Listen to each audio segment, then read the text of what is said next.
الحمد لله نحمده ونصلي على رسوله الكريم وعلى آله وأصحابه ومن تبعهم بإحسان إلى يوم الدين أما بعد۔ پچھلے کئی درس میں ہم نے قربانی جیسی عبادت سے متعلق کئی ایک بات سمجھی جانی۔ یہاں اس بات کا ذکر کیا جا رہا ہے کہ قربانی کی فضیلت کیا ہے، یعنی شریعت میں قربانی کرنے کو کیا مقام دیا گیا ہے۔ تو اس سلسلے میں آپ یہ بات یاد رکھیں کہ قربانی کی فضیلت پر کوئی بھی حدیث جو قربانی کی فضیلت یا اس کا اجر یا اس کا ثواب بتاتی ہو نہیں ثابت ہے، نہ قرآن میں اور نہ حدیث میں۔ لیکن اس کے باوجود بھی قربانی کی بڑی اہمیت اور فضیلت ہے۔ تو انشاءاللہ 3 باتیں یہاں دیکھیں گے۔ پہلی بات قرآن حکیم سے دیکھیں گے کہ قربانی کی کیا فضیلت ہے، کیا مقام ہے۔ تو اللہ تعالیٰ فرماتے ہیں سورہ الحج آیت نمبر 32 میں، ذَلِكَ وَمَن يُعَظِّمْ شَعَائِرَ اللَّهِ فَإِنَّهَا مِن تَقْوَى الْقُلُوبِ۔ بہت ساری باتیں تم نے سن لی ہیں، ایک بات یہ بھی جان رکھو کہ جو انسان بھی جو بھی اللہ کی نشانیوں کی تعظیم کرے گا، اللہ کی نشانیوں کی تعظیم کرے گا، اسے بڑا سمجھے گا، فَإِنَّهَا مِن تَقْوَى الْقُلُوبِ، تو یہ چیز دل کے تقوی کی علامت ہوگا۔ تو یہاں پر کہا گیا اللہ کی نشانیوں کو، شعائر اللہ۔ اللہ کی نشانیاں کیا ہیں؟ علماء نے اس سلسلے میں بہت ساری باتیں ذکر کی ہیں۔ ساری عبادتوں کو اللہ کی نشانی قرار دیا گیا ہے، لیکن یہاں پہ جس چیز کا ذکر ہے وہ ہے قربانی کے لیے جو جانور مخصوص کر دیے جاتے ہیں ان کو شعائر اللہ کہا جاتا ہے، اللہ کی نشانیاں ہیں۔ شعائر اصل میں کہا جاتا ہے ایک مخصوص علامت اور نشانی کو، خاص طور پر جنگ میں نشانی لگائی جاتی تھی، اس کو شعائر کہا جاتا تھا۔ تو اللہ کی نشانیاں اور اللہ کی علامتیں کیا ہے؟ یہ جو جانور جن کو انسان نے قربانی کرنے کی نیت سے خرید لیا اور پال لیا ہے اور نیت کر لیا ہے، تو یہ جانور کیا ہے؟ اللہ کی نشانی۔ تو اس کو اللہ کی نشانی قرار دیا گیا اور اس کی تعظیم کے لیے کہا گیا ہے۔ وَمَن يُعَظِّمْ، جو اس کی تعظیم کرے گا، اس کو عزت، احترام اور وقار کی نگاہ سے دیکھے گا، تو یہ کون سی چیز ہے؟ فَإِنَّهَا مِن تَقْوَى الْقُلُوبِ، تو گویا ایسا کرنا دل کے تقوی کی علامت ہے۔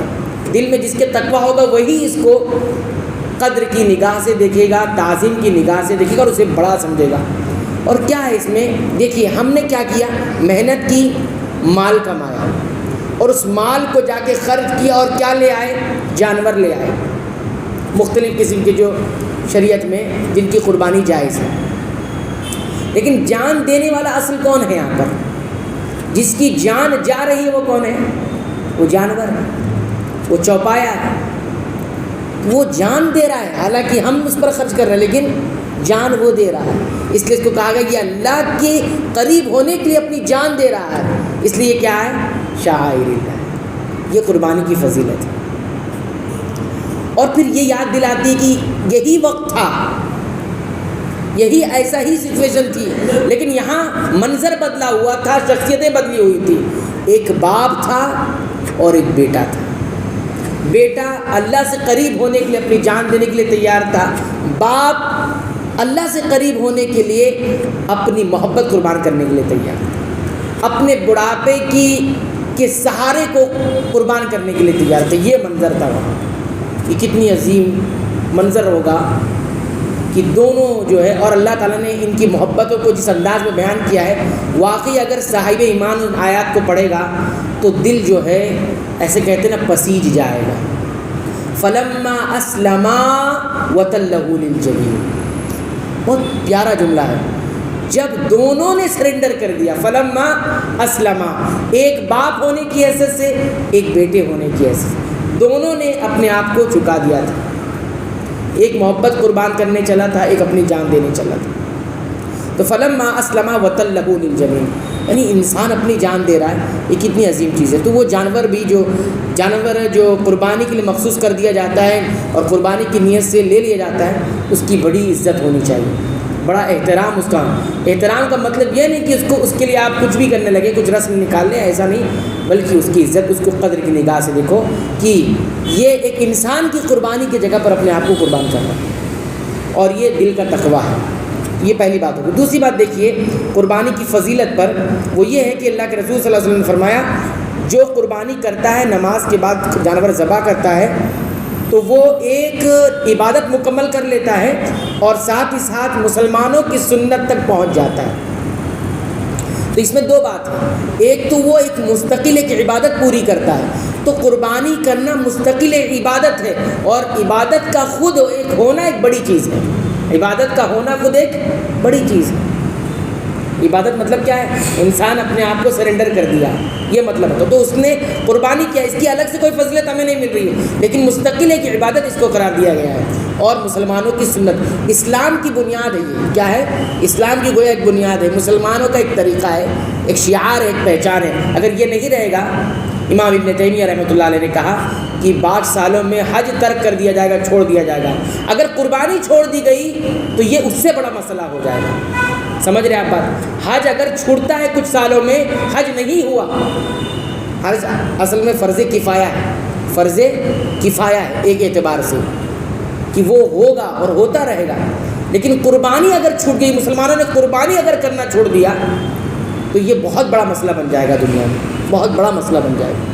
تو یہی پایا اللہ کے رسول نے، وَأَصَابَ سُنَّةَ الْمُسْلِمِينَ، جس نے قربانی کی وہ مسلمانوں کی سنتوں کو اس نے پا لیا ہے۔ یہ پہچان ہے مسلمانوں کی قربانی کی۔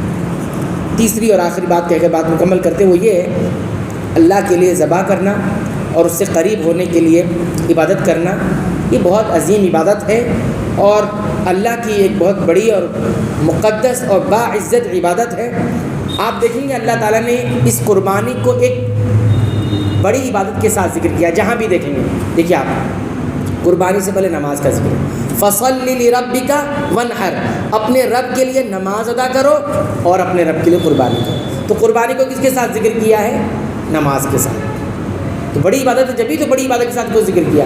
اور آپ دیکھیں گے ایک اور جگہ پہ کیا آیا، قل، اے نبی کہہ دیے، ان صلاتی، میری نماز، ونسکی، اور میری قربانی۔ تو دیکھو نماز کے ساتھ یہاں بھی ذکر ہے، قربانی اور نماز ایک ساتھ، اس کا مطلب بہت بڑی عبادت ہے، بہت بڑی عبادت ہے، یہ کرنا چاہیے سب مسلمانوں کو۔ اللہ نے جن کو بھی جتنی استطاعت دی ہے، کوشش یہ کریں، اس کے لیے تیاری کریں، سال بھر پہلے سے جانور لا کر پال بھی سکتے ہیں، نہیں ہے تو اس کے لیے پیسہ جمع کر سکتے ہیں، لیکن لا کے قربانی کریں۔ ایک بڑی عبادت ہے، اللہ سے قریب ہونے کا ایک بہت بڑا ذریعہ اللہ نے رکھا ہے۔